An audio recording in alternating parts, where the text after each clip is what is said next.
Kumusta mga ka-Spookify? Alam kong nabitin ang iba nating readers dito. Salamat nga pala sa ating mabait na admin sa pag-post ng mga kwento dito sa page. Itong kwento na ito talaga ang masasabi kong ako mismo ang sarili ko ay namangha sa mga nakita ko, naramdaman o naranasan ko. Tara, samahan niyo ako ulit. Ipagpatuloy natin ang karugtong ng kwento. Sa pagkakabalik namin ni Pinsan Bong sa loob na pinagdadausan ng reunion, pinakilala rin ni Bong sa akin ang nakatatandang kapatid niya na si Kuya Bobet. Silang dalawa lang ang dumalo sa reunion ng pamilya dahil may trabaho daw ang ibang kapatid nila. Ang ina nila ay matanda na rin. Tulad ni Bong, si Kuya Bobet ay may pambihirang kakayahan din. Paano ko nalaman kaagad? Nung pinakilala ni Bong si Kuya Bobet, ay nakatitig ito sa akin at nakipagkamay. Nung inabot ko na ang kamay niya at nag-shake hands na kami, nakaramdam agad ako ng kakaiba sa kanya, lalo na nung nagsalita na siya. Kinagagalak kitang makilala, Pinsan. Alam kong iniisip mo na tulad ni Bong ay may kakaiba din sa akin. Tama ba, Pinsan? Nung tinanong sa akin ni Kuya Bobet ito, ay nakaramdam ako na para ba akong nakukuryente. Nakakapanindig balahibo ang mga titig niya. Kaya pala ikaw napili ng maestro mo dahil nananalatay sa iyo ang dugo ng pagiging puting tupa.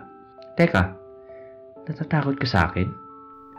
Tanong niya sa akin na nakangiti at bumitaw ako sa kamay niya. Ibang klase kayong magkakapatid.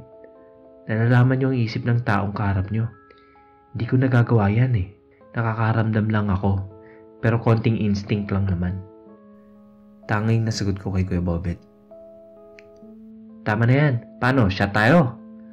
Alam kong uhaw na to si Cousin Tisoy. Sa tingin ko hindi to madali malasing. Tumatawag sabi ni Bong. Nakakaya naman sa sinabi mo, Insan. Tisoy, mas gwapo pa kayo sa akin. Sabay ngiti ko sa dalawang pinsan ko. Ay, teka, ubos na pala yung alak. Ubos na ng ibang kamag-anak natin. Sabi ni Bong kahit di niya nilapitan yung cooler na pinaglalagyan ng inumin. Nasa gilid lang kaming tatlo nakaupo sa monoblock na upuan. Yung ibang mga kamag-anak namin, enjoy na enjoy. At yung mga matatanda, nauna nang nagiinuman at ang iingay na ng tawanan. Yung family ko, nasa ibaba ng stage. Doon kasi yung table talaga namin. Palingon-lingon yung mga kapatid ko at mama ko. Bakit daw ako nakikipagkwentuhan kina Pinsan Bong at Kuya Bobet? Bong, kunin mo yung pitsel na nasa lamesa. May tubig na laman yun. Utos ni Kuya Bobet kay Bong. Pagkakuha nito ni Bong, ay pinakita ni Kuya Bobet yung laman ng pitsel. Tubig ito at pinainom ako. Tubig na lang tayo? Iwas sa sakit sa ulo? Natawa ako sa sinabi ko pero nagtaka ako sa ginawa ni Kuya Bobet. Hinipan niya ang loob ng pitsel at kinuha ang hawak kong baso. Itinapon niya ang natirang tubig sa baso at nagsalin ulit mula sa pitsel. Malinaw pa rin, tubig lang ang kulay at ininom niya ito. Ito ang tunay na wine. Tingnan ko lang, Pinsan, kung di ka malasing nito. Nakangiting sabi ni Kuya Bobet. Ayaw mo maniwala, Kas? Bakit di mo subukan? Bigay mo sa kanya yung sulit, Kuya. Sabi ni Bong na nakangisi rin, na napapakuya-kuy pa ang mga paa. Nung inabot sa akin, tubig pa rin ang kulay nito. Pero parang na-excite akong tikman talaga ito. At nung ininom ko ito, holy, lasang wine nga. Grabing, paano mo nagawa ito, Kuya? Pagkamangha kong pagtatanong kay Kuya Bobet. Simple lang, Pinsan. Ikaw ay kaisa namin at tulad namin, maigpit ang iyong paniniwala sa mga gaya natin. Ang ginamit ko dyan ay sagradong dasal na kahit isang linggo na hindi ka iinom ng tubig ay hindi ka makakaramdam ng uhaw. Pero iniba ko ng konti ang dasal at ginawa kong alak. At dahil katulad ka namin, sa panlasa mo at panlasa namin ni Bong at kahit sinong membro ng kapunungan ay alak ito. Ngunit sa isang karaniwang tao lang ay tubig pa rin ito. Ngunit magkakasakit sila kapag nakainom sila nito. Lalo na yung mga kulang sa pananalig. Paliwanag ni Kuya Bobet. Aminin kong talagang namangha ako sa kakayahan nila. Kaya sinulit ko na rin ang mga tanong habang patuloy kami sa pag-iinom. Matanong ko lang, Kuya. Magagawa ko rin ba yan? May posibilidad ba na yung mga pinakita niyo sa akin ay magagawa ko rin? Nasasabi kong tanong kay Kuya Bobet. Oo naman. Lalo na't ang ama ko ay kadugo mo rin. Kahit yung mga kapatid mo kung nanaisin nila at ang mga mama side mo. Side ko kasi sila kay mama eh. Ngunit bago mo ito matutunan ay kailangan mo munang makarating doon sa tinatawag naming Bermuda Triangle na nasa tuktok ng bundok doon sa Kabadbaran. Sagot ni Kuya Bobet na seryosong nakatitig sa akin. Inilapit niya ang inuupuan niya sa kinauupuan ko at inakbayan ako. Nasa likod mo ang maestro mo. Lumingon ka. Pabulong nitong sinabi sa akin na dahilan para tumayo ang mga balahibo ko. Paglingon ko ay nasa likod ko nga ito. Nakahawak sa sandalan ng inuupuan kong monoblock. Iba ang itsura niya. Hindi na siya mukhang matanda. Pero mahalata akong siya nga kasi yung mukha niya kahit medyo mamata alam ko ang wangis ng kanyang itsura. O tatay! Andyan ka pala! Dati pa ay tatay ang tawag ko sa maestro ko. Alam niyo yan sa mga nakaraan kong kwento. Pinapayagan kitang sumama sa kanila. Basta makinig ka sa bawat sasabihin at sumunod sa mga ipinagbabawal ha. Maaari kang mapahamak doon. Hindi ako makakatulong sa iyo. Dahil ikaw mismo ang makakatulong sa sarili mo. Respeto, tiwala, at ang pananalig mo lang ang sandata mo sa iyong sarili. Kapag nandun ka na, pagpapaalala ni maestro na nakalapit yung mukha niya sa kaliwang tenga ko. Huwag ka matakot, pinsan. Nararamdaman namin na kaya mo naman. Ikaw pa, magkadugo kaya tayo. Pagpapakalma na sinabi ni Kuya Bobet sa akin. Pagkatapos ng reunion natin ngayon ha, sasama ka namin. Kami na bahala magpaalam sa mama mo o baka gusto rin nila sumama. Ayos lang. Malaki yung mga bahay namin doon. Sabat ni Bong. Paglingon ko sa likod ko na wala ang aking maestro. Umalis na siya. At hindi mo nakita na binasbasan ka niya. Pabaon niya sa'yo. Nakangiting sabi ni Kuya Bong. Pagkatapos ng reunion, medyo tinamaan talaga ako na lasing. Pinaalam nila ako sa pamilya na isasama nila ako sa kanila at inaya rin nila na sumama pero tumanggi ang pamilya ko dahil may importanteng lakad ang pamilya ko pagkabukas. May sariling sasakyan si na Kuya Bobet, 4x4. Habang nasa biyahe kami, ikinento nila ang tungkol sa pamilya nila. Doon ko nalaman na mga professional na doktor, engineer at teacher sa Kabadbaran silang mga magkakapatid.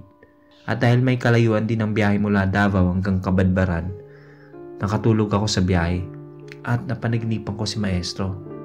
Pinapaalala niya ulit ang mga sinabi niya sa akin. At sinabi ko na susundin ko lahat ng patakaran doon.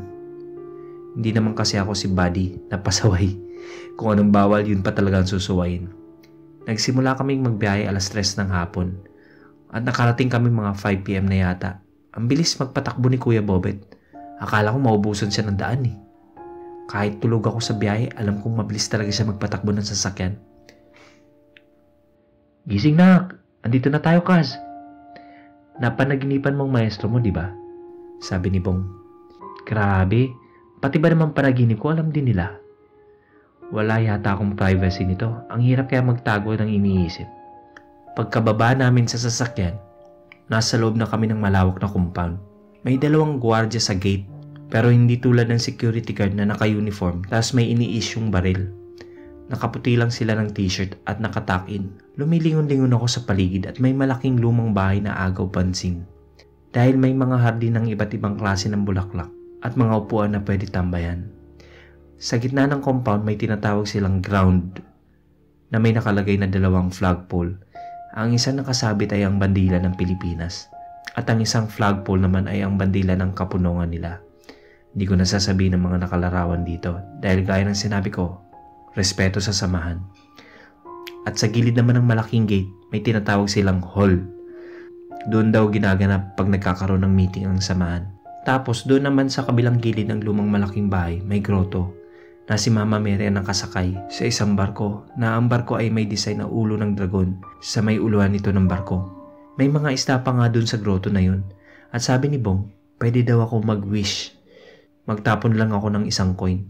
Lumapit ako dun at marami akong nakitang coin na mga luma, na mga nilulumot na. Yung iba naman mga bagong coins din. Natutupad ba ang mga wini-wish dito, Insan? Tanong ko kay Bong. Si Kuya Bobet kasi chinecheck pa niya yung makina ng kanyang sasakyan. Depende, Kas. Kung buong puso mo talaga itong hihilingin, matutupad. Wag lang yung masyadong mataas ang i-wish mo, ha? Sagot ni Bong sa akin. Sa isip ko ng mga oras na yun, naisip ko si Buddy. Kung andito yun, malamang kukunin niya tong mga bagong coin dito at itatapon pabalik para mag-wish. Alam ko utak nun eh. Naisip mo yung bayaw mo, Kas? Nakakatuwa yun kapag magkasama kayo. Sabi ni Bong na nakangisi. Pero natigilan kami nung may magsalita na isang babae. Paglingon ko, nakita ko ang babae na nakasalamin, na degrado. Maikli ang buhok at nasa 50 pataas na ang edad. Oh, andito pala kayo. Naghihintay na si Mama sa inyo doon sa loob. Mabutit na isama niyo ang pinsan niyo. Sabi ng babae na papalapit na sa amin. Kilala niyo po ako agad, ante? Pagtataka kong tanong. Aba, oo naman. Ano, ante? Pinsan mo ako. Kapatid ko yan si Bong at Bobet. Ako si Ate Bening mo. Pagpapakilala niya sa akin. Kinagagalak ko po kayong makilala, Ate Bening. Grabe kayong magkakapatid. Kinakabahan na ako sa mga pinapamalas niyo sa akin. Natawa na lang ako sa sinabi ko sa kanila. 6 p.m. pumasok na kami sa malaking bahay para sa hapunan. Pagpasok ko pa lang, namanga ako sa loob. Yung tiles na bubungad mula sa pagpasok mo ng pintuan, may design na pinasadya talaga. Luma na pero ayos pa rin tingnan. Yung mga nakadisplay na mga antik sa paligid, kahit luma na ay malinis at makinang pa rin tingnan. At may malaking wall painting ng isang binatilyong lalaki. Matipuno ang pangatawan at yung buhok niya, parang Jose Rizal, nakapamada. May hagdanan na sa tingin ko nandun yung mga kwarto. At sa sala napansin ko ang isang matandang babae na puti na ang buhok, nakaupo. At parang donya ang dating, nanonood ng TV. Kas, yan si Mama, magmano ka muna dun. Sabi ni Bong sa akin. Lumapit ako sa matandang babae at focus sa nanonood ng TV. Magandang gabi po, Nay. Mano po? At inangat niya ang kamay niya para makapagmano ako. Mama na lang itawag mo sa akin. Kumusta ang reunion niyo doon sa Davao? Tanong nito sa akin na napakalambing ng boses. Ayos naman, Ma. Masaya rin. Napagod lang akong konti sa biyahe. Mahina kong sagot sa matandang babae. Hoy, alin na kayo dito. Nakahanda na hapunan. Tawag sa amin ni Ate Bining. At nagulat ako dahil alalayan ko sanang matandang babae na tatayo ay napakaliksi nitong kumilos at mabilis pa maglakad. Nung nasa pagkainan na kaming lahat, nagdasal ng Latin ang buong mag-anak. May mga bata din dun na mga anak ni Kuya Bobet, Bong at Ate Bining. At isa pa nilang kapatid pero wala doon dahil nasa abroad yung engineer. Pero ang mga anak at asawa nito kasama sa isang compound. Habang kumakain kami, ang tahimik, walang nagsasalita. At nung matapos na kami kumain, inaya na ako ni Kuya Bong na doon daw ako matutulog sa bahay niya. Nasa loob lang din ito ng compound. Ang lawak talaga kasi ng compound kaya lahat silang magkakapatid ay may kanya-kanyang bahay sa loob. At sa lumang bahay, ang ina nila at mga apo ang nandoon. 8 p.m. nang napansin kong wala ng tao sa labas kasi kitang-kita sa sliding na bintana sa salab ng bahay ni Bong ang paligid ng compound. Pati yung dalawang gwardiya kanina sa gate, nawala na at nakalak na ito. Bawal na lumabas ng gantong oras, lalo na pagparating ng alas 9 kas. Bawal buksan ang pintuan at bintana. Pagpapaalala ni Bong sa akin. Bakit insan? May curfew ba dito? Di ba compound naman to? Pagtataka ko, kaya naitanong ko sa kanya. Makikita mo ang hindi mo pa nakikita mamaya. Sa glass na yan ang mangyayari, basta wag na wag lang bubuksan. Sabi ni Bong sa akin, na nag-aayos ng mahihigaan ko sa sofa ng sala niya. Insan, pwede ba akong magyosi dito sa loob ng bahay mo? Kanina pa ako nagpipigil eh. Yusing-yusin na talaga ako. Nahihiya lang ako magsabi sa'yo. Pagpapaalam ko kay Bong. Oo naman, may ashtray ako dito. Nakahanda ako lagi sa mga bisita na nagyosi. Lalo na't pagpesta dito. Ano gusto mo? Inuman tayo? Huwag na yung tulad kanina na gagamitan ng dasal. May beer ako sa ref. Kasi may tindahan ako dyan sa labas ng compound kasi. Sabi ni Bong. At tuwang-tuwa ang inyong lingkod. Siyempre, at least di ako maboboard. At nag-inuman kami. At nakapagyosi na ako sa wakas.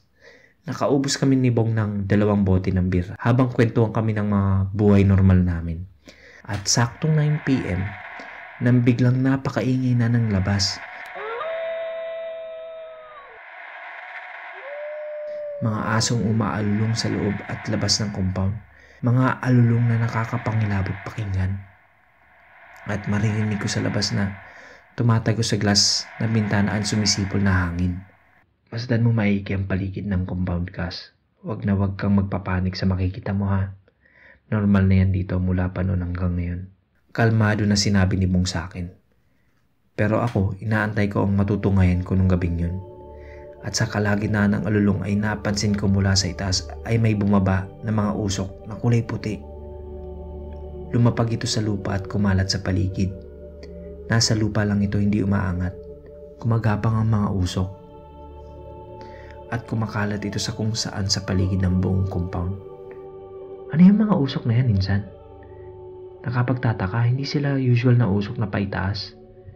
Ito, paibaba at nasa lupa lang, kumagapang. Sabi ko na, hindi ko malaman ang nararamdaman ko kung matatakot ba ako, mamamangha. Yan ang mga bantay, Cass, mga anghel na bumababa sa lupa. Kapag puti, mabubuti yan. Kapag kulay abo, mga masasama. Pero kahit puti yan, hindi din dapat magpakampante. Dahil isasama nila ang espiritu mo pag dumampi ang usok na yan sa'yo. May namatay na membro ng samahan dahil dyan. Binalaan na namin yun pero dahil sa katigasan ng ulo at lumabag sa babala ay nasawi ito. Kala kasi niya membro siya ng samahan at kaya ng dasal niya ang mga usok na yan. Kahit kaming mga anak ng maestro ay takot nga dyan. Walang pinipili kunin ng mga yan. Pinapahiwatig kasi nila na ang gabi ay hindi na para sa mga tao. Pagpapaintindi ni Bong sa akin habang umuupo sa sofa. Habang ako nananatiling nakatayo at nakatingin sa mga nakasaradong glass na bintana. Minamasdan ko ang mga usok na natatakot kasi hindi talaga sila umaangat. Parang nanghihikayat pa nga ito na lumabas ka at pagmasdan mo kami. Parang ganun ang dating ng mga usok na nasa lupa lang. Umupo ka na dito, pagpatuloy natin ang pag-inom nang makatulog na tayo, Kaz. Alam kong mahirapan kang makatulog dahil sa nakita mo. Sabi ni Bong na nagbukas pa ng isang bote ng beer. At umupo na ako, tumagay ulit. Bukas pupunta tayo dun sa bukid sa Kabadbaran. Sa sinabi naming Bermuda Triangle, marami ka pang matutuklasan dun at matututunan bilang tayo at bilang ikaw. Sabi ni Bong sa akin. Mas lalo ako nahiwagaan sa mga sinasabi mo sa akin, Insan. At nagsindi ako ng yosi. Sagradong lugar na yon at ihanda mo sarili mo, Kaz. Tandaan mo, wala kang sandata doon at kailangan mong maintindihan na ito ang nakatagong mundo natin. Alam ko rin na nagko-confess ka sa social media about sa mga nangyayari sa buhay mo. Kaya iba yung pag-iingat sa sarili. Ang matututunan mo dito ay ituro mo sa kasama mo dahil merong nakatakda para sa atin na magagamit sa araw ng paghuhukom. Walang sino man ang nakakaalam kung kailan. Ikaw at ang mga tulad natin ang unang makakaramdam nito. Pagkasabi ni Bong ay tumayo na ito at lumapit sa may glass ng bintana at tumingin sa labas. Tumingin sa orasan niya at sinabi niyang, tingnan ko ang mga nasa labas. Pagkatayo at pagkalapit ko sa bintana, nakakapanindig balahibo nang nakita ko. May umiilaw na bolang apoy na umiikot-ikot sa buong ground ng compound. At mas lalong umaalulong yung mga aso sa paligid. Abangan ulit ang karugtong ng kwento na to, na puno ng misteryo at samahang tuklas silang nakatagong lihim sa sinasabi nilang tuktok ng bundok sa Kabadbaran na tinawag nilang Bermuda Triangle. Salamat sa inyong lahat at God be with us always. Kung gusto mong updated ka sa lahat ng bagong videos, click na ang subscribe button at notification bell. Maaari ka ring makatulong sa channel sa pagpunta sa Patreon page. Yung link nasa description kung saan pwede ka magpadala ng pera sa channel. Maski $1 or 50 pesos per month napakalaking tulong na po.